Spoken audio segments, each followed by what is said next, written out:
விடுதலை சிறுத்தைகள் கட்சியை பொறுத்த வரைக்கும் மாநில நிர்வாகிகளுக்கான அந்த குழு கூட்டம் நடத்த வேண்டும். ஜூம் கால் வாயிலாக 5 மணிக்கு அந்த கூட்டம் என்பது நேரம் தொடங்கி இருக்கும். அந்த கூட்டத்தில் அவர்கள் முடிவெடுப்பார்கள். அதன் பிறகு அந்த ஆதரவு கடிதம் என்பது வழங்கப்படும்.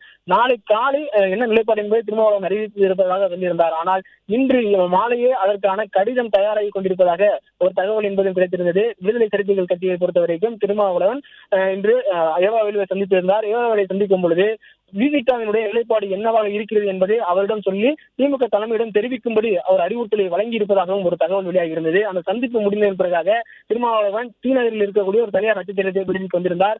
அங்கு 4 கார்களில் அவருடைய ஆதரவாளர்கள் மற்றும் விசிகாவினுடைய முக்கிய நிர்வாகிகள், மூத்த நிர்வாகிகளாக இருக்கக்கூடியவர்கள் அவர்களும் திருமாவளவனுடன் அந்த தனியார் நட்சத்திரத்தை விடுவிக் கொண்டிருந்தனர். 10 நிர்வாகிகள் மட்டும் கீழ் கார் பக்கம் இருந்தார்கள். அவர்கள் அனைவரும் கையிலும் விசில் இருப்பதை நம்மால் பார்க்க முடிந்தது. தமிழக வெட்டிக்கழகத்தின் நிறத்திலேயே அவர்கள் விசிலை கையில் வைத்திருந்தார்கள், கழுத்தில் அணிந்து பார்த்தார்கள். ஒருவருக்கொருவர் அந்த விசில்களை அவர்கள் கையில் பகிர்ந்து கொண்டிருக்கக்கூடிய அந்த காட்சிகளாக பார்க்க முடிந்தது.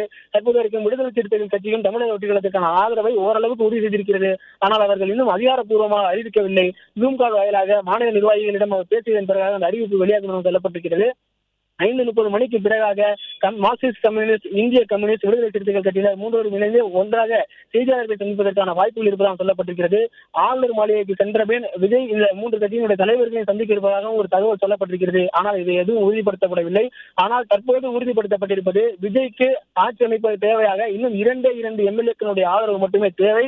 மார்க்சிஸ்ட் கம்யூனிஸ்ட் கட்சியும் இந்திய கம்யூனிஸ்ட் கட்சியும் அவர்களுடைய ஆதரவு 4 எம்எல்ஏக்களுடைய ஆதரவு என்பது தற்போது வழங்கப்பட்டிருக்கிறது. ஏற்கனவே 108 இடங்களில் வெற்றி பெற்றிருந்த விஜய் 108 எம்எல்ஏக்கள் இருக்கிறார்கள். அதில் 107 குறைந்திருக்கிறது. 107 5 காங்கிரஸ் இருக்கிறது, 2 இந்திய கம்யூனிஸ்ட், 2 மார்க்சிஸ்ட் கம்யூனிஸ்ட். தற்போது விடுதலை சிறுத்தைகள் கட்சியும் அவருடைய ஆதரவை கொடுத்து விட்டால் விஜய் ஆட்சி அமைப்பது உறுதியாகிவிடும். நேரடியாக ஆளுநர் மாளிகைக்கு சென்று தான் ஆட்சி அமைப்பதற்கு தேவையான பெரும்பான்மை எம்எல்ஏக்கள் 118 எம்எல்ஏக்கள் எனக்கு அந்த ஆதரவை கொடுத்திருக்கிறார்கள் என்ற வகையிலே விஜய் அவருடைய ஆட்சி அமைப்பதற்கான உரிமையை கோரலாம்.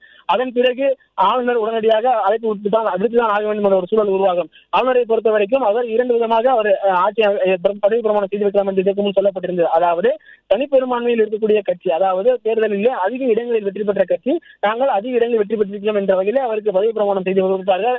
அமைச்சரவை எல்லாம் பதவி பிரமாணம் செய்து வைப்பார்கள். அதன் நிகழ்வு என்பது நடக்கும். அதன் பிறகு அவர்கள் சட்டப்பேரவையை கூட்ட வேண்டும். சட்டப்பேரவையில் தங்களுக்கான பெரும்பான்மையை நிரூபிக்க வேண்டும் என்பது இதற்கு முன்பு வழக்கமாக இருக்கிறது. ஆனால் தமிழக ஆளுநர், நீங்கள் கூட்டணி கட்சியினுடைய வந்திருக்கிறீர்கள், உங்களுடைய கூட்டணி எம்எல்ஏக்களுடைய ஆதரவை கொண்டு வந்திருக்கிறார்கள். ஆனால் இந்த ஆதரவு உங்களுடைய எம்எல்ஏக்களை சேர்த்து பார்க்கும்போது தனி பெரும்பான்மை கிடைக்கவில்லை. நீங்கள் ஆட்சி அமைப்பதற்கு தேவையான பெரும்பான்மை எம்எல்ஏக்களுடைய ஆதரவோடு வாருங்கள், நான் நாளையே உங்களுக்கு பதவி பிரமாணம் செய்து வைக்கிறேன் என்ற வகையிலே ஆளுநருடைய கருத்து இருந்தது.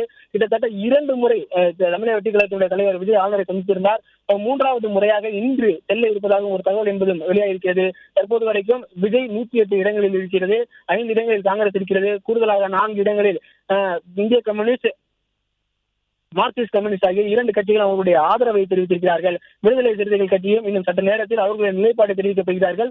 விடுதலை சிறுத்தைகள் கட்சியை பொறுத்த வரைக்கும் அவர்களும் தமிழக வெற்றி கழகத்திற்கு ஆதரவு என்கின்ற வகையிலே தான் தகவல்கள் எல்லாம் வெளியாகி கொண்டிருக்கிறது. இன்னும் சற்று நேரத்தில் விஜய் ஆளுநர் மாளிகை செல்லப் போகிறார். அப்போது இந்த கட்சிகளினுடைய பெரும்பான்மை எம்எல்ஏக்கள் யார் யாரெல்லாம் அவர்களுடைய ஆதரவை தெரிவித்திருக்கிறார்கள் என்ற கடிதத்தோடு ஆளுநர் மாளிகை செல்ல இருக்கிறார் என்கிற ஒரு தகவலும் வெளியாகி இருக்கிறது. பிளே ஸ்டோர் மற்றும் ஆப் ஸ்டோரில் இருந்து பாலிமர் செயலியை QR கோடு மூலம் பதிவிறக்கம் செய்யுங்கள். செய்திகளை உடனுக்குடன் பெறுங்கள்.